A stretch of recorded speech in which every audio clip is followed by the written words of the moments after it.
Chers amis, je suis Monseigneur Marcel Danfous, évêque du diocèse de Sault-Sainte-Marie. Qui que vous soyez, où que vous soyez, bonne nouvelle pour vous.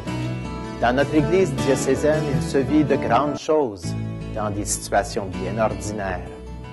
Nous croyons que le Seigneur marche avec nous et nous espérons qu'aujourd'hui, vous pourrez le découvrir davantage en rencontrant des personnes passionnées pour le Christ. En tant que pasteur de cette Église diocésaine, je vous remercie de vous joindre à nous. Bonne émission. Merci d'y être. Chers amis, bonjour. Ici Émile Guy de l'Église diocésaine. Au cours du carême, plusieurs personnes ont participé à des petits groupes de partage de foi en utilisant des documents inspirés de l'Évangile du dimanche en lien avec les chapitres 5 et 7 de la très belle exhortation du pape « La joie de l'amour ». Mes deux invités de cette semaine apprécient beaucoup ces rencontres. Madame Pauline Demers participe à la paroisse Sainte-Anne-des-Pins, tandis que Madame Viola Deschamps nous vient de la paroisse d'Espanola. Alors, Saint-Jude d'Espanola. Bonjour Viola. Bonjour Émile. Bonjour Pauline. Bonjour Émile. Et vous revenez à ces rencontres. Pourquoi?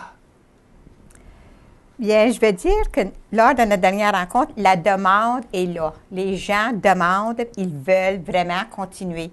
Puis de plus en plus, ils participent au thème. Ils vont présenter des thèmes. Alors, ils veulent vraiment continuer, là. Puis, c'est ça. Et toi, Pauline? Moi, c'est l'accueil qu'on reçoit, la fraternité, le sens qu'on peut parler de notre foi sans être jugé, puis on est accepté des gens, puis on fait un bel échange, puis on se supporte les uns les autres. Et moi, c'est pour nourrir ma foi. Il y a des groupes pour les alcooliques anonymes pour s'entraider. Il y a des groupes pour mangeurs qui mangent trop. Il y a des groupes... Alors, il y a toutes sortes de groupes pour se soutenir. Et nos petits groupes de partage de foi, ce sont vraiment des groupes pour soutenir notre foi. Et moi, j'aime beaucoup participer à ces petits groupes qui sont comme des cadeaux de Dieu. Dieu nous donne ce cadeau-là. Alors, ce serait terrible de refuser ce cadeau de Dieu. Toi, Viola, tu es animatrice. Comment est-ce que tu te prépares pour tes rencontres? Je lis beaucoup et puis je m'inspire de certaines émissions à la télé, comme La Victoire de l'amour, EWTN avec Mère Angelica. Et puis l'émission Ciel et Lumière, ils ont toujours des bons reportages, de belles choses sur la prière, le pardon. Alors, puis, je pars de là, de ce que j'ai vécu, ce que j'ai vécu. Pour te préparer. Ce que j'ai entendu, des messages de la télé. Et moi, quelque chose que je fais, je regarde les émissions qui ont été préparées, qui sont présentées. Des fois, je les regarde 3 fois. Oui. Ça me donne des idées. Alors, je me sers de ça aussi, en plus de lire les documents. C'est très important. Parlons donc des bons moments au cours de nos rencontres. Les meilleurs moments, là, c'est les partages. J'ai tellement appris lors de nos partages. L'émission La Victoire de l'amour, je ne connaissais pas l'émission avant qu'une personne nous partage cette émission. Puis lors de notre dernière rencontre, une dame n'était pas abonnée à EWTN avec Mère Angelica. Puis elle s'est demandé, mais moi je voudrais m'abonner à ce poste. Alors, les partages, c'est fantastique. Puis on a une dame de 91 ans dans le groupe. Elle a de très bons témoignages et puis elle peut vraiment nous enrichir là, dans notre foi puis notre vie de prière. Oui. Moi aussi, c'était les témoignages puis les réponses des gens et puis on a appris à se connaître et puis on pouvait parler de notre foi ouvertement sans être jugé. On priait les uns pour les autres puis on se supportait. Pour moi, c'était enrichissant. Et moi, ce que j'ai beaucoup aimé, en plus de ça, là, comme ces partages-là, c'est essentiel. C'est la vie de nos groupes, hein, la fraternité qui se vit là. Mais c'est de pouvoir faire le lien. Il Il y a des gens qui ont de la misère à faire les liens entre le vécu, la parole de Dieu, les extraits, puis l'engagement. Alors, je vais juste prendre l'exemple de la première semaine. La première semaine, dans notre vécu, on a parlé de ce qui était important. Qu'est-ce qui est important pour nous? Et dans mes 3 groupes que j'anime, La famille. c'est la famille. C'est ça qui est important. C'est la famille. Oui. Ils ont parlé de la famille. Puis qu'est-ce qu'on fait pour... Parce que la famille, c'est important. Dans la parole de Dieu, c'était facile pour moi de trouver ce qui était important pour Jésus. Parce que Jésus lui-même a dit à Satan qui venait le tenter, « L'homme ne vit pas seulement de pain, mais de toute parole qui sort de la bouche de Dieu. » Alors ça, ce qui était important, c'est ce qui est écrit. Et même, Satan se sert de la parole de Dieu. Il a dit, il est écrit. Alors, la parole de Dieu, c'est important. Puis même, on peut s'en servir pour nuire. Et après ça, dans la lettre du pape, le chapitre qu'on commençait, chapitre 5, c'est « L'amour devient fécond ». Mais qu'est-ce qui est important dans ce chapitre-là? C'est l'amour qui donne la vie. Et ensuite, dans l'engagement, bien, je pourrais faire le lien, qu'est-ce qui est important pour ma vie. Et pour moi, l'important pour ce carême, c'était vraiment la parole de Dieu. C'est ça que j'ai voulu retenir, la parole de Dieu. Et chaque semaine, chaque jour, je lisais de mon prion, puis je prenais une parole de Dieu et je note ça et j'y repense. Alors, ça, ce sont mes paroles de Dieu qui m'ont suivi pendant tout le carême. Puis même durant la journée, j'essaie de me rappeler aujourd'hui quelle est la parole. Et je pense à celle d'hier. Jésus a dit, « Ce n'est pas vous qui m'avez choisi, mais c'est moi qui vous ai choisi. » Puis des fois, les gens se disent, « Bien, moi, je ne suis pas capable. » Mais Jésus choisit des gens qui pensent qu'ils ne sont pas capables et il les rend capables. Hein? C'est ça, il y a des gens qui pensent qu'ils ne sont pas capables, mais sont merveilleux. Alors, pour moi, c'était facile de faire des liens dans chaque rencontre en parlant du vécu, puis en gardant cette pensée-là. Alors, j'ai donné l'exemple de la première rencontre. Quelle parole de Dieu vous a le plus impressionné? J'en ai certainement beaucoup. Oui. Mais parle-en d'une, toi, Viola. Nous autres, on a aimé la Samaritaine qui est retournée évangéliser les gens.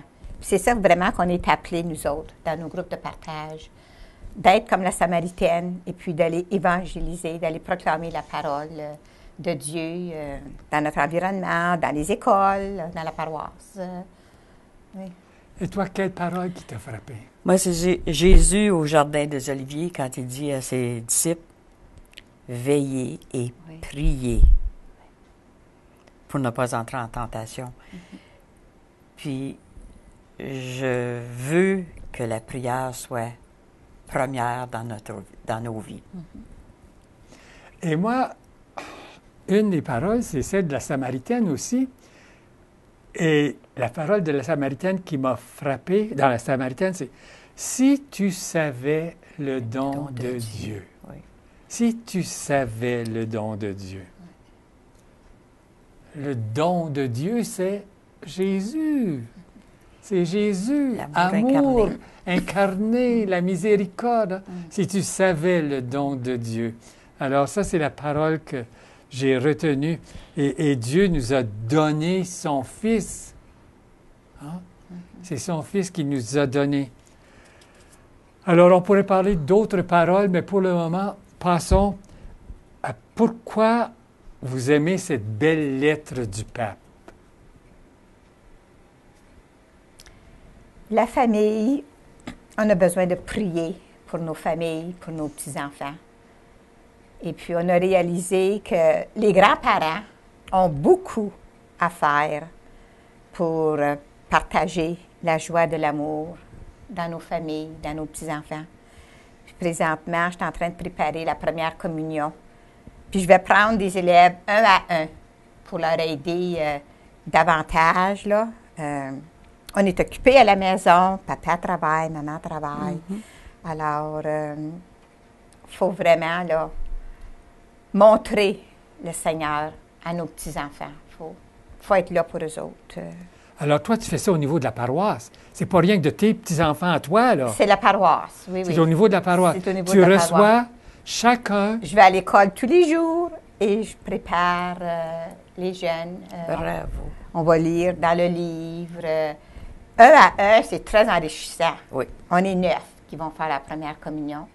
Alors, il y en a qui ont besoin plus d'aide que d'autres. Puis j'aime ça. On voit le progrès. On voit l'enfant. Il va s'exprimer S'épanouir. davantage.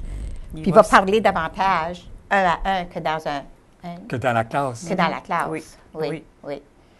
Alors, il faut vraiment être là pour nos enfants. Faut faire. Et dans la lettre du pape, c'est le message que le pape nous donne. Hein. Oui, oui.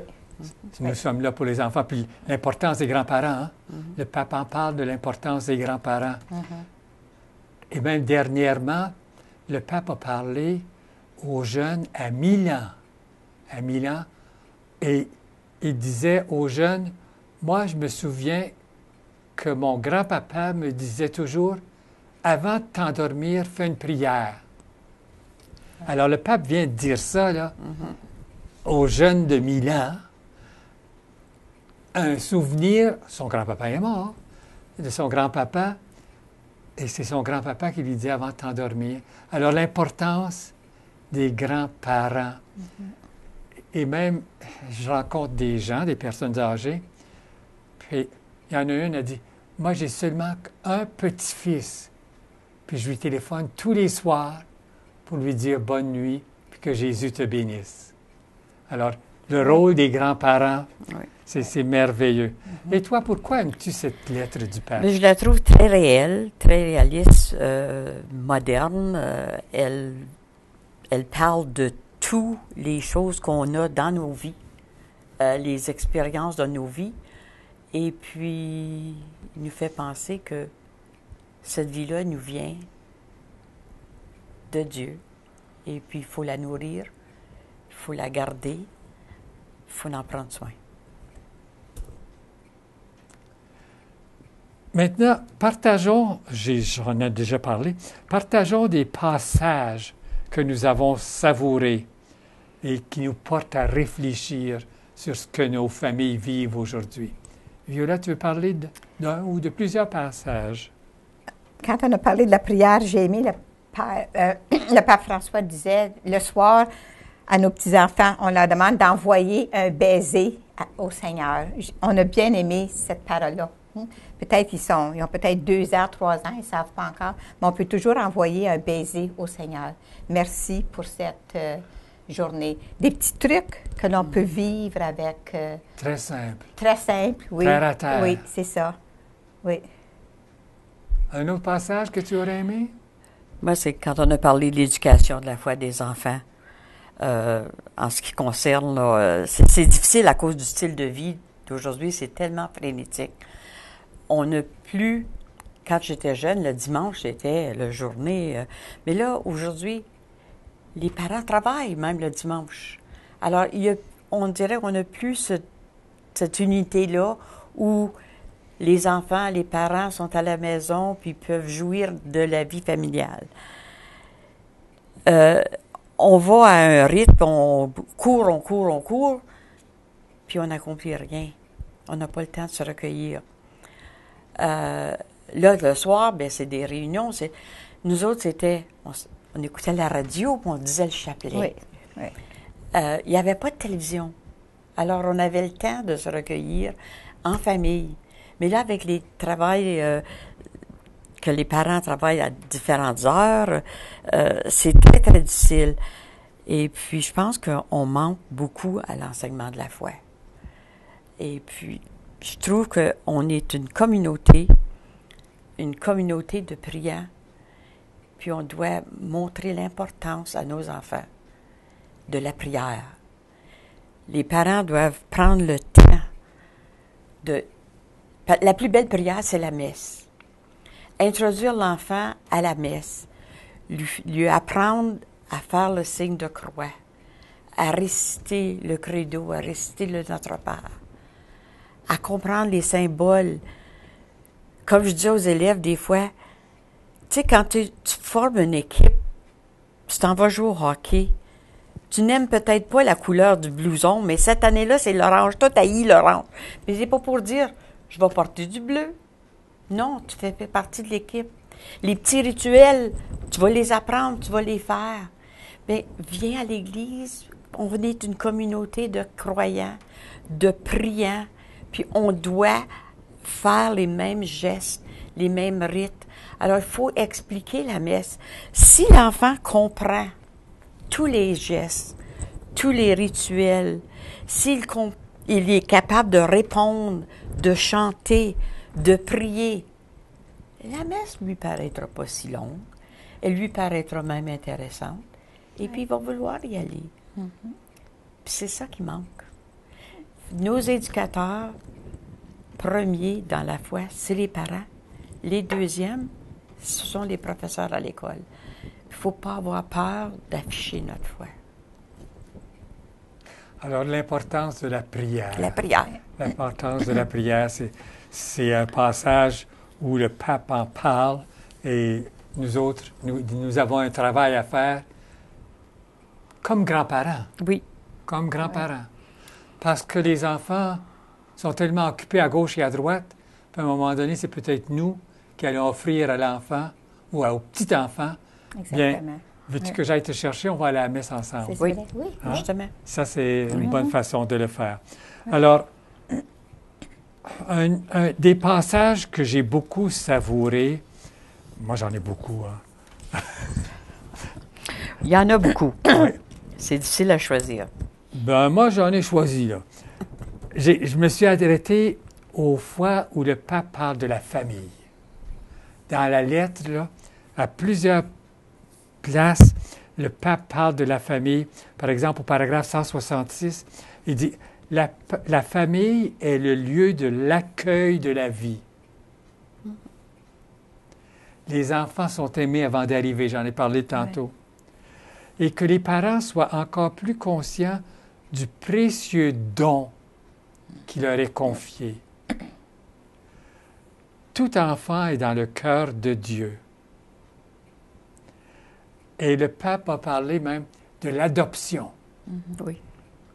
Quand quelqu'un, même s'il y a des enfants, ou quand quelqu'un adopte un enfant, il fait le cadeau d'une famille à un orphelin. Ça, j'ai beaucoup aimé ça. Au paragraphe 274, le pape s'adresse aux mamans, puis il leur dit « Très chère maman, merci, merci pour ce que vous êtes. » Puis l'autre jour, une dame me disait « Mais comment ça se fait que le pape parle tant des mamans, puis il ne parle pas tant des papas? » Moi, j'ai dit « Continue, tu vas voir, continue à lire, tu vas voir qu'il parle beaucoup des papas, du rôle des papas aujourd'hui. Hein? Il nous dit des choses au sujet des papas aujourd'hui. » Au paragraphe, je vois que tu regardes tes feuilles. Est-ce qu'il y a des paroles que tu voudrais dire, toi, là? Non, ça va. Parce que moi, je parle Parce que beaucoup. moi, je me suis arrêtée à la prière. Oui. Et puis, de nos jours, on semble miser plus sur la prière spontanée. Elle est très belle, je l'aime. Mais parce qu'on est une communauté, je trouve que la prière apprise par cœur a sa place, puis elle doit avoir sa place. Parce que souvent, la prière apprise par cœur, c'est elle qui va nous sortir, parce qu'on ne sait plus quoi dire, là. On est pris dans certaines situations, on est pris, on ne sait pas quoi dire. Puis on n'est pas capable de faire une prière spontanée. Dans le moment, là, je pense, quand maman était, on ne savait pas que c'était son lit de mort, elle était tombée le matin. Et puis, j'étais avec elle. Puis vers les 4 heures du matin, elle me dit, « Pauline, veux-tu sortir mon livre de prière puis de lire la prière qui est marquée avec un ruban rouge? » Mais il y avait une autre personne dans la chambre, alors je ne voulais pas allumer la lumière. Je dis, « Maman, veux-tu qu'on dise le chapelet? » Oh, elle dit, « J'aimerais ça. » Alors j'ai commencé, j'entendais le chapelet. Et puis, quand arrivé à la première dizaine, je dis « Je vous salue Marie ». Maman répond « Sainte Marie, Mère de Dieu, bénissez ». Et puis là, elle a nommé la femme de mon frère qui est décédée, ses enfants, les petits-enfants. Quand elle a fait silence, j'ai entamé le prochain « Je vous salue Marie ». Je ne savais pas quoi dire. Elle a nommé le deuxième, troisième. Les 10 enfants y ont passé. Et puis pour moi, une prière spontanée, je ne pouvais pas la faire. Mais là, en récitant la prière, on avait une union. Et puis je pense que, j'espère croire que je lui ai aidé à faire une belle mort. C'est Oui, sûr. je suis sûre. Oui. Puis, Et souvent, les gens nous disent, c'est pas quand on est très malade qu'on peut prier. On n'a plus la force de prier. On a besoin de l'aide de quelqu'un d'autre pour nous aider à Oui. prier. oui, Alors, de dire, je vais attendre d'être bien malade pour prier, non. c'est peut-être pas la bonne idée. Mais c'est important d'avoir... Mais là, j'ai besoin de l'aide à côté de moi pour prier.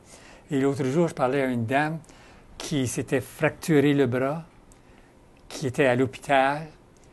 Puis elle a dit, tout ce que je pouvais dire, c'était mon chapelet. Oui.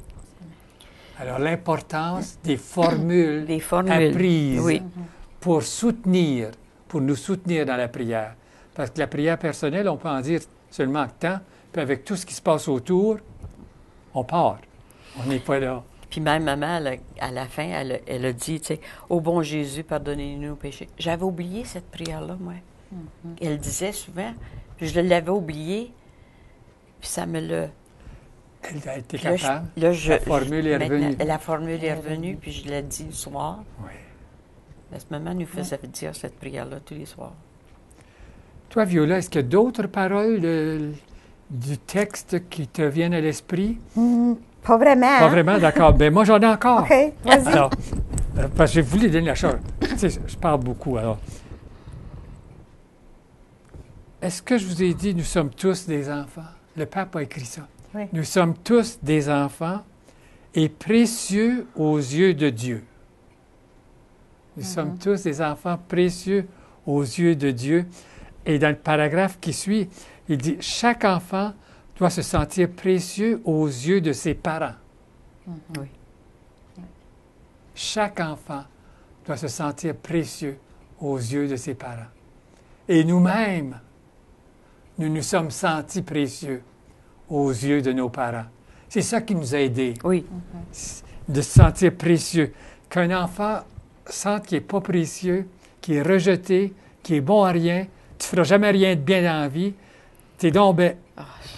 C'est terrible, ça. Terrible. Mais l'enfant, et le pape le dit clairement, chaque enfant doit se sentir précieux aux yeux de Dieu. C'est là le rôle des grands-parents. Si les parents ne le font pas, c'est les grands-parents qui doivent le faire.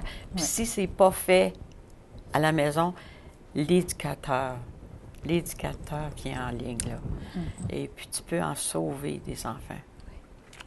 C'est tellement important, ça.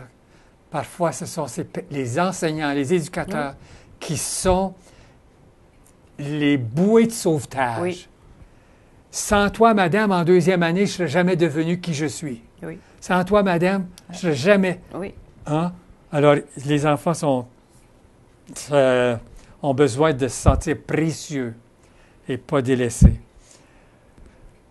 Au 260, le pape parle encore de la famille. Il dit « La famille ne peut renoncer à être un lieu de protection, d'accompagnement, d'orientation, même si elle doit réinventer ses méthodes et trouver de nouvelles ressources. Seuls les moments que nous passons avec nos enfants sont les plus importants. Les moments que nous passons avec nos enfants. » Alors, tu parlais tantôt, Pauline, de quand tu étais jeune, il n'y avait pas de télévision. Non. C'était les parents qui passaient du temps avec les enfants.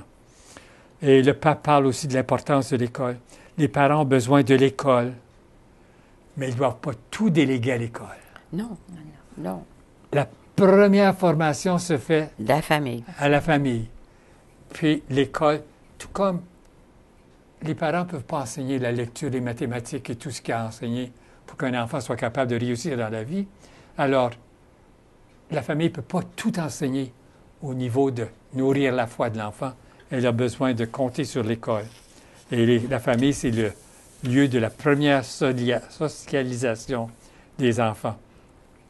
Plusieurs disent que tous les parents devraient lire cette lettre, mais très peu prendront le temps de la lire.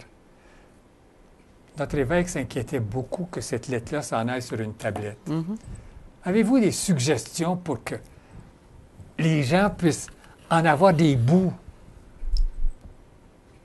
Et moi, j'aime, tous les matins dans la victoire de l'amour, on a beaucoup utilisé la joie de l'amour.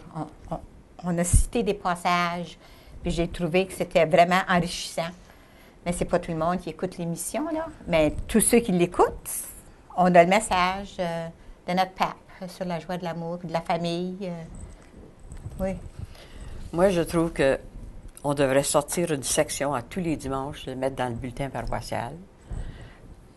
Et puis, quand c'est la préparation des sacrements, qu'il y ait une section pertinente soit mise dans la lettre qu'on envoie aux parents pour leur parler de la préparation au sacrement. De cette façon-là, au moins, une partie va être connue des parents. Parce que c'est volumineux. Beaucoup de parents ne prennent pas le temps de lire. Non. Alors, si on leur donne des petites bouchées, ça serait une façon. Et même lorsqu'on prépare les enfants au sacrement, si on pouvait leur glisser quelques extraits pour qu'ils lisent. Dans la lettre qu'on leur a C'est ça, c'est ça. Un message ou une suggestion? Moi, je trouve, comme animatrice dans nos groupes, là, il faut inviter nos curés à participer à nos rencontres. Puis, la dernière session, on avait un thème sur le pardon. Je me suis dit, mais qui suis-je pour parler du pardon? Alors, j'ai invité notre curé, puis il nous a fait une très belle présentation. Alors, je pense qu'on devrait inviter des personnes ressources comme ça, là, nos curés davantage, à nos rencontres. Ils peuvent nous enrichir beaucoup. Message ou suggestion? N'ayez pas peur de joindre le groupe. Oui. Vous allez voir que c'est pas une affaire de Sainte-Nitouche qu'on fait. C'est ça. C'est on rit, on sourit, on apprend et puis on partage. Beaucoup de partage, oui. On a partagé des revues, on a partagé des vidéos. C'est très enrichissant. Oui. Ah oui. Et sur ce, mesdames, il me reste seulement qu'à vous remercier d'être venues.